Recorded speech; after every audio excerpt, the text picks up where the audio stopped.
કે વિપુલ વાહન રાજાને બધાને જ ખબર હશે કે એમણે સાધર્મિક ભક્તિનું કામ કરી અને તીર્થંકર નામ કર્મ બાંધ્યું છે. કયા ભગવાન બન્યા છે? વેરી ગુડ, સંભવનાથ ભગવાન. સંભવનાથ ભગવાન. તો આપણે સંભવનાથ ભગવાન બનીએ કે જે બનવું હોય બનીએ, પણ કશું ના કરીએ તો 10 મિનિટ પીરસવા માટે કાઢીએ. જો વિપુલ વાહન રાજાએ તો બધું જ એમનું વાપર્યું હતું. અનાજ, કરિયાણું, માણસો રાખતા હતા, રસોઈ બનાવવાનું, બધાને જમાડીને છેલ્લે જમતા હતા દુષ્કાળની પરિસ્થિતિમાં. આપણે તો રસોઈ બનાવવાની છે ના, કરિયાણું લાવવાનું છે ના, સાફ સફાઈ કરવાની છે ના, તારું ધ્યાન કશું જ કરવાનું. આપણે શું કરે? ફક્ત ને ફક્ત પીરસવાનું.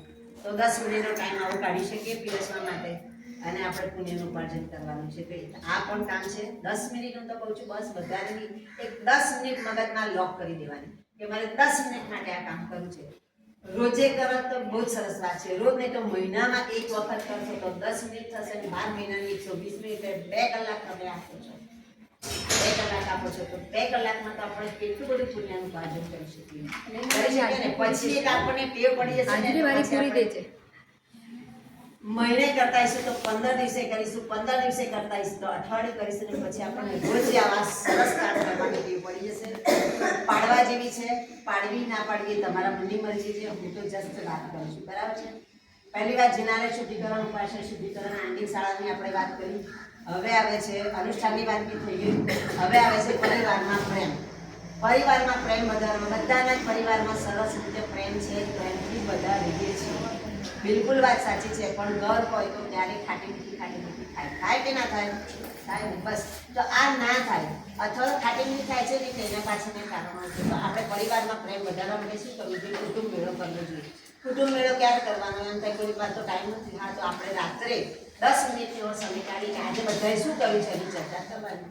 કોઈએ સુકૃત કર્યું હોય તો એની ખૂબ ખૂબ અનુમોદના કરવાની.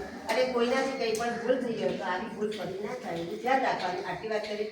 એ કશું જ ના હોય તો 10 મિનિટ આપણે ભક્તિ કરીને છૂટા પડીએ. તો ભક્તિ કરીને છૂટા પડે એટલે પોઝિટિવિટી આપણા ઘરમાં આવશે જ. રહે ને ભક્તિ કરીએ તો. કોરોના વખતે આપણને ખબર હતી કે આપણે જિનાલયનો ઉપાસનામાં આવવાનું બંધ થઈ ગયું. આપણે ઘરે ભક્તિ કરતા હતા, સામે કરતા હતા. આપણા ભાવો કેવા હતા અને અત્યારના ભાવો કેવા છે? બહુ ફરક છે ને. બસ તો પોઝિટિવિટી રાખવા માટે પણ આપણે આ કરવાનું છે. તો પોઝિટિવિટી આપણી પણ વધશે ને બાળકોની વધશે. ફરી એક નાનકડી વાત કરું. શામૃત નામનું એક સાવડી નામનું એક પક્ષી છે, ઠંડા પ્રદેશમાં રહે છે, અને બહુ ઠંડી પડે એટલે બહાર નથી કરી શકતા. એટલે એક વખત એવું બધા ભેગા થાય ને, તો એ બહુ સારું લાગ્યું. સારું લાગ્યું તો એ લોકોને એમ થયું કે હા, તો સારું લાગે છે, ચલો બધા ભેગા થઈએ. પણ સાવડીને છે ને કાંટા હોય. હવે કાંટા હતા ને તો એકબીજાને વાગવા લાગ્યા. જેનાથી સહન થયા એ લોકો રહ્યા, અને ના સહન થયા એ લોકો નીકળી ગયા. પ્લીઝ બહેનો, જો તમે કહેતા તો ફટાફટ પતાવી દઈશ. આ લોકોને અમને શાંતિ બોલવાનું છે. હા, આપણે મને 3.5 કીધું હતું. ત્યાં 3.5 મારું રાઈટ પતિ જશે 100%. અને એને જ પતે તો પણ ચક્કરમાંથી પતાવી. હવે આ સાવડી નામનું પક્ષી હોય છે, એકબીજાને કાંટા વાગવા લાગ્યા એટલે દૂર થયા એટલે જે લોકો દૂર થઈ ગયા હતા એ લોકો સ્વર્ગે સીધા, અને જે લોકો ભેગા હતા એ લોકો જીવી શકે અને સરસ રીતની જિંદગી જીવે છે. બસ આપણા પરિવારમાં પણ આવું છે. કાંટા તો વાગે, સહન કરવા જોઈએ. સહન કરશું તો આપણું પરિવાર એક મજબૂત રહેશે. એવી રીતે પેલી લાકડીની વાર્તા પણ ખબર છે, આપણને ભણ્યા છીએ આપણે. જ્યારે એક લાકડી હોય છે તો તૂટી જાય છે, અને ભાર હોય તો તૂટતી નથી. પરિવારમાં ક્યારે પણ કંઈ પણ મુશ્કેલી આવશે, પ્રોબ્લેમ આવશે તો ક્યારેય પણ તકલીફ પડશે નહીં, કારણ કે પરિવાર મારો સાથે છે. અને પેલા સિંગલ છે એટલે આ પ્રોબ્લેમ સોલ્વ થવાનો નથી. ફરી એક નાનકડી વાત કહું. એક ભાઈ હોય છે, લોંગ ડ્રાઈવ પર ગયા હોય છે. અને રસ્તામાં એની ગાડીનું પંચર થઈ જાય છે. થઈ જાય છે એટલે હમણાં હાથ દઈ બેસી જાય છે. હવે શું કરવું? પણ એને યાદ આવે કે ના ભાઈ, સ્પેર વ્હીલ તો છે, ચલો સ્પેર વ્હીલ લગાડી દો. સ્પેર વ્હીલ લગાડવા માટે કાઢે છે, સ્પેર વ્હીલ લગાડી દે છે. રસ્તામાં વાળનો અવાજ આવે છે, કંઈક થયું એવું લાગે છે એટલે આમ જોવા જાય છે. એટલા માટે બ્રિજ ઉપર જ મૂકવા પડે, નથી તો લેવા જાય છે તો બધા અંદર પડી જાય છે. હવે શું કરવું? હવે તો મારે કશું થશે નહીં. એટલે હમણાં આટલી બેસે છે. આમાં કેટલા બધા જતા રહે છે, કોઈ જોતું નથી, કોઈ પૂછતું નથી. પણ એક ગામડી હોય છે, પૂછે છે, ભાઈ શું પ્રોબ્લેમ છે? એટલે કે જા માથું ના થાય, અમે કંટાળેલું છું, ત્રસ્ત છું. એટલે કે તો છો જ, પણ કદાચ મારાથી કંઈક સોલ્યુશન આવી શકે તો હું કરું છું. કહે છે કે કાંઈ નહીં જા. પહેલો ગામડે હોય છે, બિચારો લાગણી વાળો તો પાછી મગજમારી કરે છે. એને તો આ ગામડે છે ને છોડશે નહીં કરતા કહી જાય. એટલે કે બસ આ પ્રોબ્લેમ થયો છે, હવે નટ બોલ અંદર પડી ગયા છે, હવે આ શું કરવાનું? બસ આ પ્રોબ્લેમ. એટલે કે સારું. સારું. જ્યાં આપણે જિનાલયની પ્રદક્ષિણા લઈને 3 આના એટલે એણે ગાડીની પ્રદક્ષિણા લીધી 3. તો કે હવે તમે પ્રોબ્લેમ સોલ્વ. તો કે હા આમાં કંઈ નથી, આ બાકીના 3 વ્હીલ છે ને એમાંથી એક ગાડીનાને લગાવી દો, થઈ ગયું તમારું. આગળ જઈને બાકીના ના ખાઈ દેવું. પેલા કે હા એ વાત તો સાચી કે મને કેમ સારું સૂઝ્યું ને, આટલા વર્ષોથી ગાડી ચલાવું છું. પેલા ભાઈને પૂછ્યું કે તને કેવી રીતે સૂઝ્યું. એટલે ખરાબ ના લાગે તે વાત બોલી કે તમે શું કરું કરતા હતા. હું એમ કહું શું થઈ શકે. ખાલી વાતમાં ડિફરન્સ આટલો છે, શું કરવું એટલે નેગેટિવ એપ્રોચ આવી ગયો, અને શું થશે હવે શું કરી શકાશે. એટલે એણે વિચાર કર્યો કે આનો પ્રોબ્લેમનું સોલ્યુશન હંમેશા આપણે સંસારમાં પણ પ્રોબ્લેમ તો જિંદગીમાં આવવાના છે, અઢળક આવવાના છે, પણ શું કરીશ એમ નહીં, પણ હવે આનું સમાધાન શું છે, આ પ્રોબ્લેમનું સોલ્યુશન ક્યાં છે. જો આજ આપણા મગજમાં રાખીશું તો ઓટોમેટિક પરમાત્મા આપણને રસ્તા બતાવશે. એટલે પરિવારમાં પ્રેમ વધારવા માટે હંમેશા આ ધ્યાન રાખવાનું.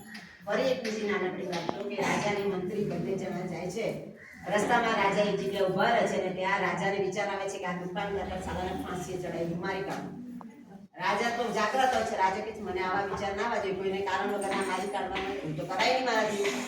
એટલે મંત્રીને કહે છે, મંત્રી કહે કાંઈ કે પગ પગાઈ ગયો છે ને આ વિચાર આવે છે, ચલો ને આપણે રાજમહેલ જાય છે. રાજમહેલ જઈને પાછો આવે છે મંત્રી પાછા આવીને પેલા દુકાનદારને મળે છે, જેના પર રાજાને ગુસ્સો આવે છે ને. એટલે તો એ ચંદનના લાકડાનો વેપારીઓ છે ને પૂછે છે કે ભાઈ તારો ધંધો બધો કેમ ચાલે છે? મસ્ત ચાલે છે. તારા ચંદનના લાકડાની તો સુવાસ કેટલી સુંદર આવે છે કે બધી સરસ વાતો કરે છે, પણ કોઈ રહી જતું નથી. હવે તો રાજા મરે સારું. શું વિચાર કર્યો? રાજા મરે તો સારું. અને રાજાને શું વિચાર આવ્યો તો આને મારી કાઢું, ફાંસી ચડાવું. કોઈના માટે જ્યારે આપણે વિચારો કરીએ છીએ ત્યારે એ વિચાર આપણા માટે જ આવે છે.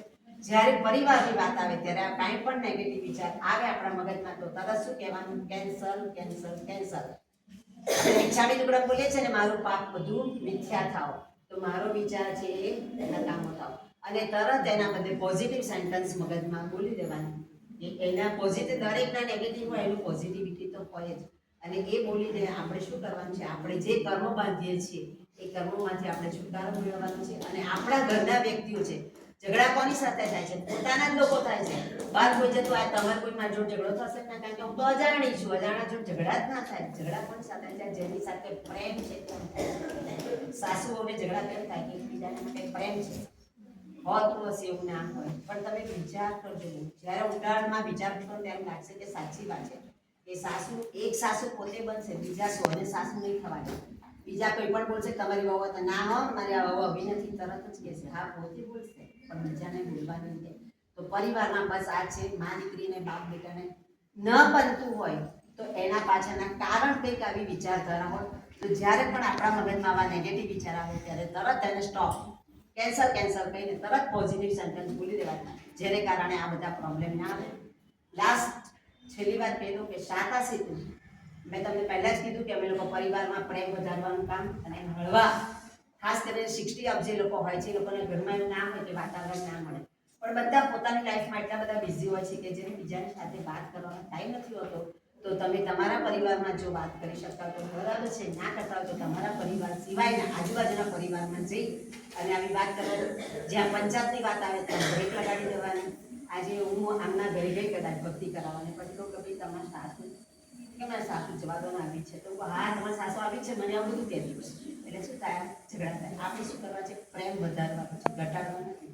તો તરત હું એમ કહું કે ના તમને બાકી ગીત ગમે છે, કયું સ્તવન ગમે છે, કયા પરમાત્મા ગમે છે? ચાલો હું તમને સ્ટોરી કહું, તમે કહો છો કે હું કહું, કારણ કે વડીલોના અનુભવ પુષ્કળ હોય.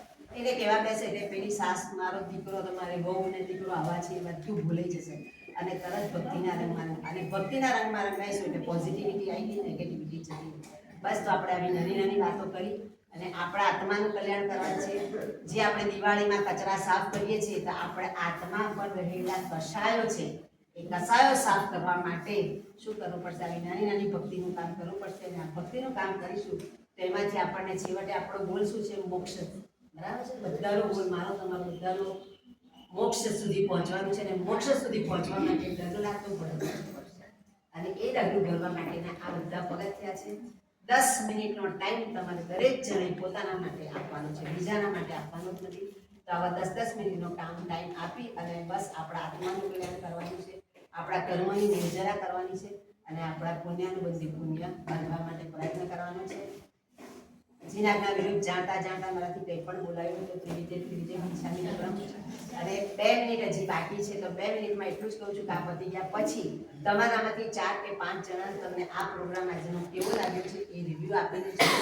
અને એક તમારા સંઘના લીડર પેપર ક્યાં છે આવું પ્રોગ્રામ રાખ્યો છે. બહુ સરસ. જો